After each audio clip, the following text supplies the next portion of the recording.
The story begins on a world called Yautja Prime, home to a deadly race of hunters known for never becoming prey. On that planet, every living creature is nothing more than a potential target for them. Dek and Quay clash fiercely inside a cave until Quay finally knocks Dek down, causing him to lose his helmet. Dek is determined to earn his place among the other Yautja warriors, like his and Quay's father.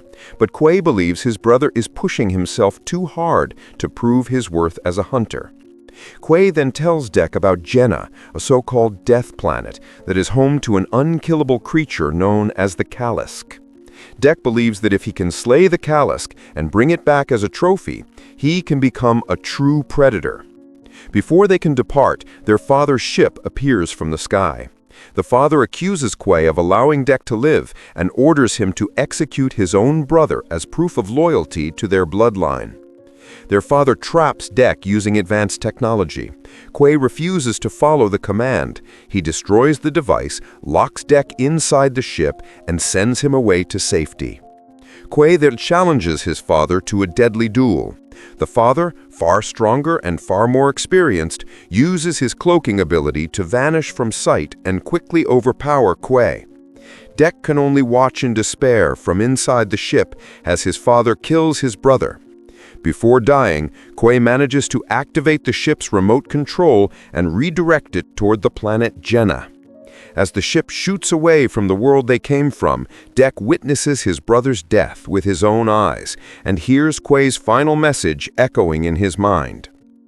As Dek approaches the planet Jenna, his ship begins to break apart under the atmospheric pressure. For his own safety, he is forced to abandon it and make an emergency landing without the vessel.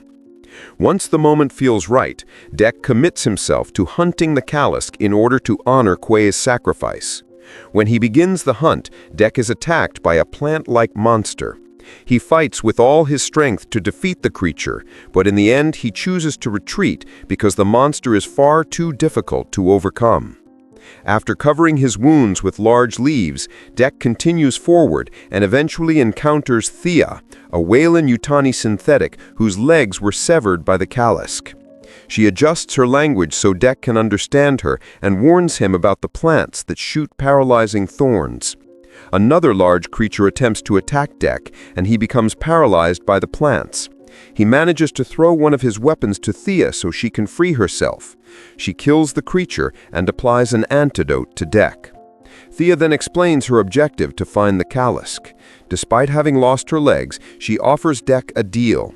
She will reveal the Kalisk's location if Dek helps her retrieve her legs first.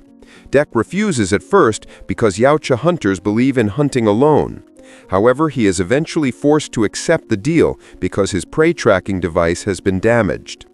Dek begins carrying Thea toward her destination. He uses plant roots to secure her to his back so she will not fall off. During the journey, Thea shares her extensive knowledge about the various creatures that inhabit Jenna. Thea tells him that she has been on Jenna for 2 years along with her team for their research mission. One day, another team member named Tessa invited Thea to explore the wilds of Jenna so she would not feel bored working inside the laboratory. During that outing, Thea and Tessa were attacked by the Kalisk and became separated. The same attack also caused Thea to lose her legs. Meanwhile, elsewhere on Jenna, Tessa manages to survive. Although her body is covered in injuries, she returns to the research outpost, where her superior immediately assigns her to capture a specimen designated XX0522 and secure a dangerous biological weapon. Her superior also warns her about the presence of a Yautja hunter in the area. When Tessa learns that Thea is still alive and now traveling with one of the hunters, she realizes that her mission has become far more complicated. In the forests of Jenna, Dek grows hungry and tries to hunt for food. He accidentally cuts himself on a blade-like patch of grass. Suddenly, a small alien creature appears in front of him, sprinting through a herd of wild beasts. Dek chases after it, leaping between branches until he slips and nearly falls into the thorn-filled undergrowth below. When he finally gets close to the creature, they struggle briefly before the creature lets out a warning call. In an instant, a large predator emerges from the bushes. Dek hurls his weapon with perfect precision and slices the monster in half. Soon after, Dek and Thea are caught in the trap of a Luna bug. The creature helps Dek and Thea cross the field of razor-sharp grass and then lures the Luna bug to its death. On the other side of the forest, Tessa and her squad move through the wilds of Jenna, following blood trails and the remnants of battles between Yautja hunters and the native predators. They burn the living roots that grow along their path, clearing the way toward the location where Thea's last signal was detected. Later, the three set up camp. The creature, whom Thea names Bud, begins to grow attached to Dek and even marks him. Dek views forming bonds and showing emotion as a sign of weakness. With a heavy tone, Dek then reveals that he once had an older brother, the only family member he truly respected. His father killed him. This is why Dek came to the planet Jenna, to hunt the Kalisk and complete the final hunt that will prove he deserves the title of a true hunter. Meanwhile, in another part of Jenna, Tessa discovers Dek's heavily damaged spacecraft. Inside, she finds an assortment of weapons and combat equipment belonging to the Yautja hunter.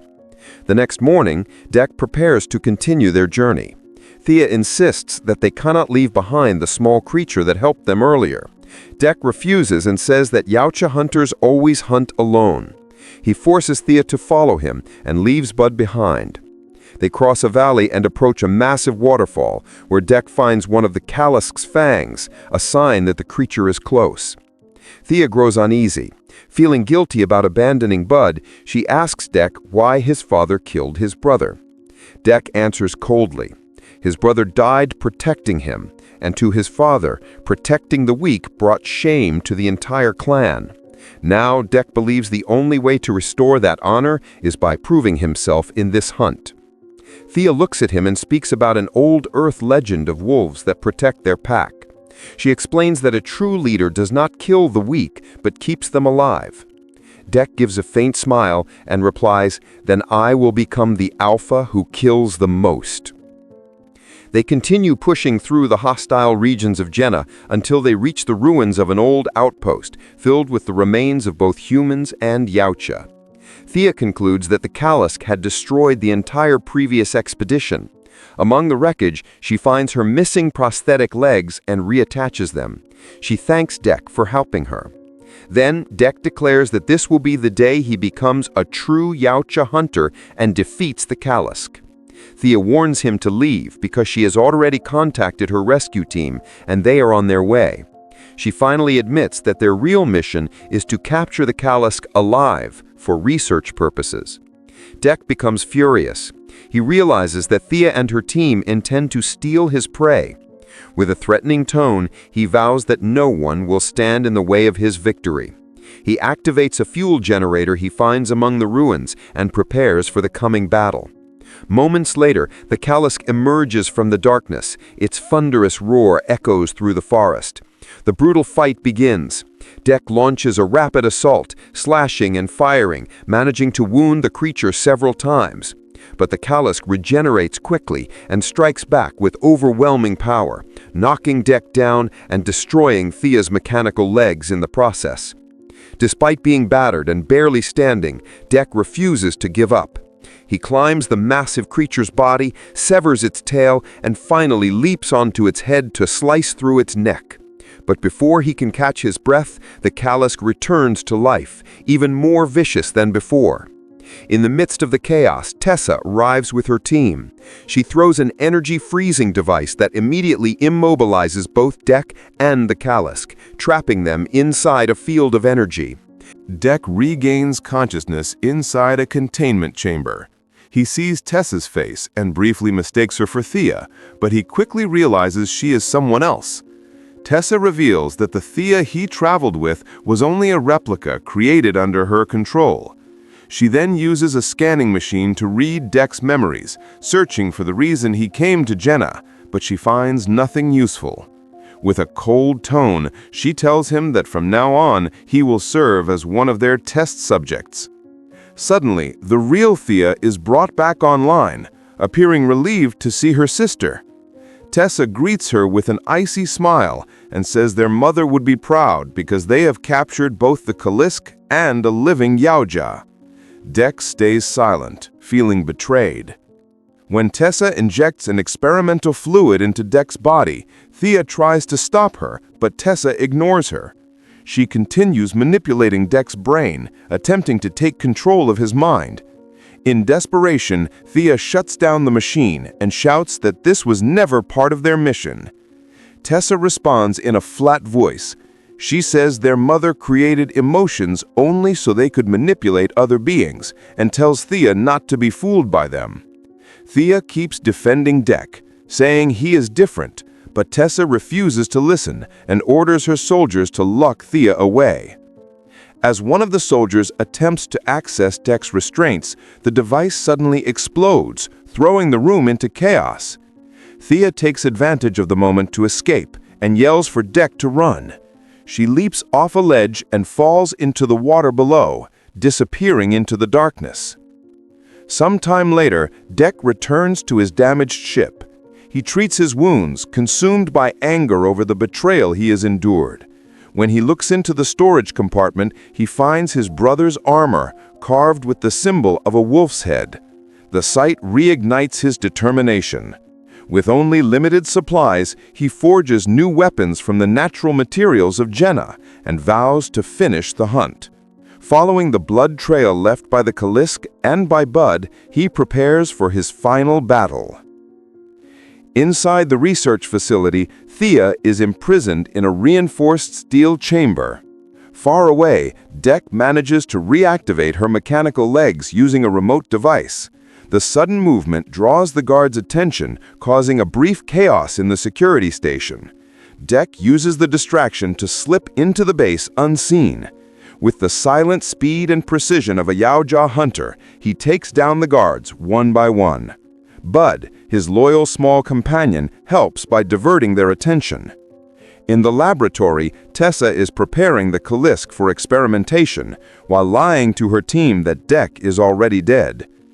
Meanwhile, Dek continues his shadow assault, moving from corridor to corridor and eliminating anyone who blocks his path. When Thea's mechanical legs disengage from the lock system, the sudden action triggers alarms throughout the area. Thea breaks free and joins him. In the central laboratory, Tessa is preparing the Kalisk on experimentation, unaware that catastrophe is approaching. When Dek and Thea arrive to stop her, Thea is stunned when Dek tells her that the Kalisk is actually Bud's mother. With only 20 minutes before the automated launch system activates, guards sweep through the facility searching for Dek. One by one, they are ambushed and eliminated by the hunter, who now wields his newly crafted weapons. Suddenly, Tessa appears piloting a massive combat unit, a heavily armed machine equipped with a plasma cannon. She unleashes a barrage of fire at Dek, forcing him to take cover among the ruined structures.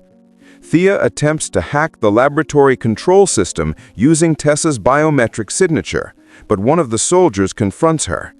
Acting quickly, Thea pretends to be Tessa and deceives the guard, then kills him before he can raise an alarm. Dek waits above, hidden in the rafters. When Tessa searches for her target, he drops from the ceiling and drives his blades into her combat machine, striking with incredible speed. At that moment, the Kalisk breaks free from containment and charges into a frenzy. It attacks Tessa from behind, damaging the control systems of the machine. In panic, Tessa hurls a freezing grenade at the Kalisk, but Dek shields the creature. The Kalisk then destroys the combat unit and devours Tessa, before reuniting with Bud. Dek approaches the Kalisk calmly. He touches its face, a gesture of respect and gratitude for its sacrifice and protecting its young. But Tessa, not yet fully dead, activates one last freezing grenade. Bud watches the destruction of his mother and cries out in grief. Tessa aims a laser weapon at Thea, but before she can fire, Dek strikes from behind and impales her. Bud avenges his mother by severing Tessa's head. When the chaos finally ends, Dek embraces Bud. The two creatures who have lost their families now rely on each other, and together they leave the planet Jenna and set a course for Yaoja Prime. Upon arriving, Dek stands before his father, the clan leader. He says he has not returned to challenge him, but to honor his family's bloodline. As proof of his triumph, he presents Tess's head. His father rejects the offering and orders the guards to kill him. Dek responds with a cold stare, then moves with lethal speed, cutting down the entire squad with precision and overwhelming strength. The final duel between father and son begins. Dek's father uses Yaoja cloaking to vanish from sight. Dek ignites dust from a ship engine, revealing his father's position. With a single deadly strike, he brings him down. With his last breath, the clan leader admits that Dek is worthy to lead their people. Dek answers calmly, "I do not need your clan. I have my own." Thea and Bud stand beside him as he takes his father's ceremonial cloak, marking him as a true Yaoja. Suddenly, the sky trembles. A massive ship descends through the clouds, belonging to their mother. Its arrival signals that the hunt is far from over.